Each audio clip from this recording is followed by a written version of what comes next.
After spending an unhealthy amount of time inside Tommy Cash's head, we're feeling a little cashed out. So to give you a brand new perspective on Espresso Macchiato, we decided to bring in an expert.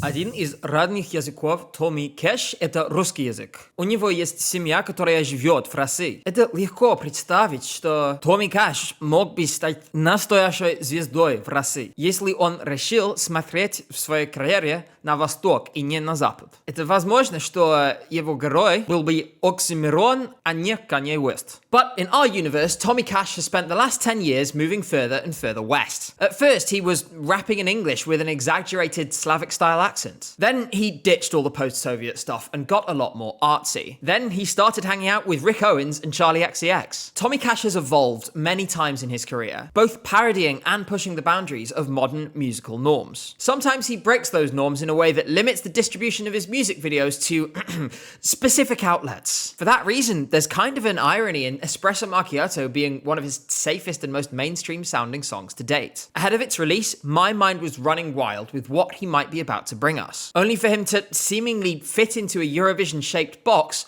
rather than try to shape the contest to his will instead. The question now really is whether Eurovision will simply be a detour on his journey and he'll continue as before, or a whole new direction. All we have to do is look at the different ways in which his two best Eurovision friends, Kärja and Joost, fared after the show. Joost's music post-Eurovision is basically the same as before. His most recent album shows him untouched musically, if not mentally, by the contest and its impact. But in the case of Kärja, Cha Cha Cha, much like Espresso Macchiato is for Tommy, was totally different to his previous output. He's stayed in that place ever since the contests. It changed his musical identity. It'll be interesting to see whether Tommy ends up in the same place or somewhere very different in a year's time. Fortunately for Tommy, he does share one key possibility with Joost and Kärja. That is the potential to win the entire televote. Удачи, Tommy. Estonia рассчитывает на тебя.